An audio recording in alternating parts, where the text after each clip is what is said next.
Hi, I'm Caitlin. This is my screencast. I'm double majoring in special education and elementary education. Hopefully I'll be getting a minor in mathematics, but I'll have to see about that. I went to Anchor Bay High School. This is for my last parade. It was the Memorial Day parade in my hometown, and it was really hot. Luckily, we were not wearing our wool uniforms that day. Anyhow, citation references. This is like the Braganza, which evaluates reading and math, just two areas students have learning disabilities in. It tests the levels of reading or math, and we can see how far the student can go. Formative assessment. It's a student and teacher working together. I gather information from tests and other information. For example, I would gather information from their work assignments and all that, and it helps me evaluate their strengths and weaknesses, forming my lesson plan with them.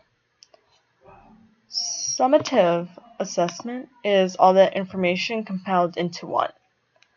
And I finally understand that now, after some ideas I've helped. I evaluate all. It helps me understand the student growth at the end of the term, or preferably a semester. For example, the semester would be the midterm you would take normally in education. And it's really helpful because I much rather know how close they are to their goals now rather than when the year's over. And that also helps me guide their lesson plan. If I need to make improvements or if I set the goals too low, I can reevaluate the goal. Triangulation, that is getting all the data together. That would be the summative, informative, the teacher evaluation, and the Braganza. So I find the strengths and weaknesses and what I need to improve on. But what exactly is the Braganza? I've already said it's a test, and it's a way of comparing the reading or math to the students. For example, 7th grade has certain math problems that all 7th graders should know at that time. That's what the Braganza does. We test them at what they should know at that grade level.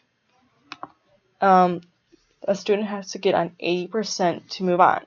However, because it's an individual test, we can give it to the students. If we believe they can move on, we let them move on.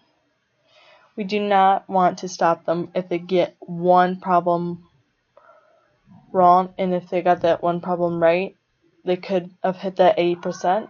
So they get 4 problems wrong, but they need to get 3 wrong to get the 80. We would still let them move on. We do not want to stop them from moving on. This is some observations and assessments I got from the evaluations I've done. I know she can do basic math and division, basic math problems. She can do 2 times 2, all the normal stuff. She can go into the double digits, 24 times 2.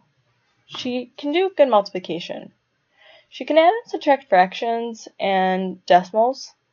However, currently she is struggling with conversions. That's through observations. But I can tell she's struggling because she asks for help.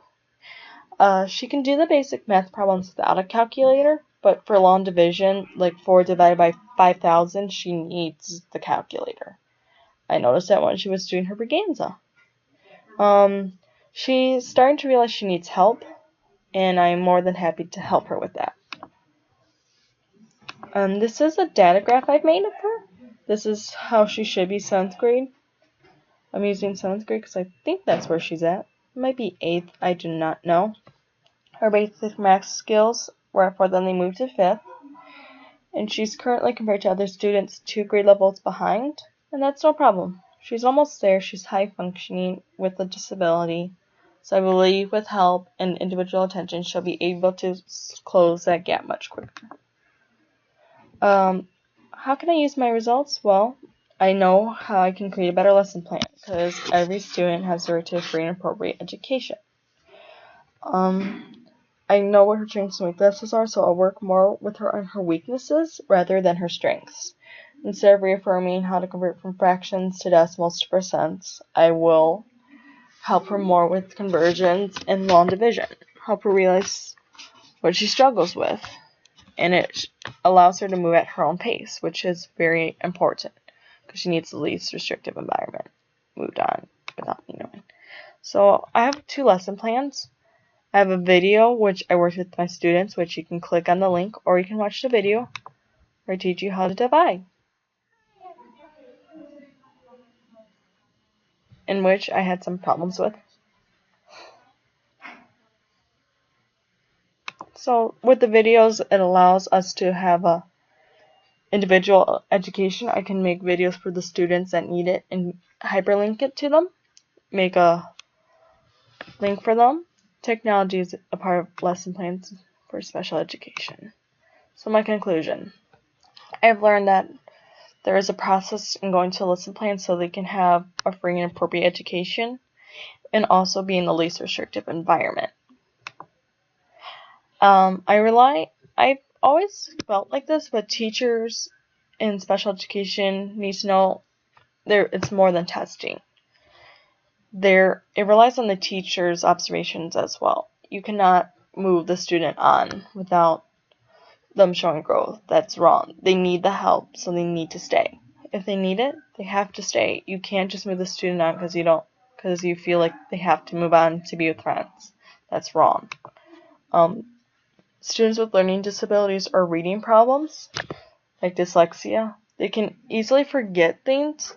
I've noticed that during my observations, where I would have to reaffirm what I've taught previously. That's where the saying things come in.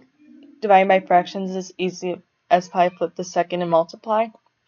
You'll be thinking about that for a while, thinking how it rhymes, and probably by the end, or a little while after, you'll remember that constantly saying it in your head, which is important. I've always known this, but just because a student learns low on the end does not mean they have a learning disability.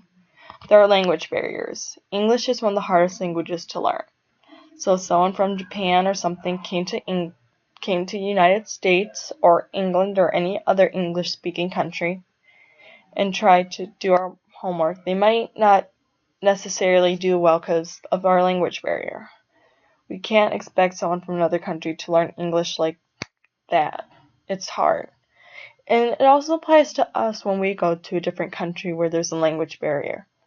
We can't learn a language fast because English is weird. I've noticed that when I took Spanish, because we would say pelo es rojo, which translates to hair is red. Well, we would say red hair. You can see what I mean?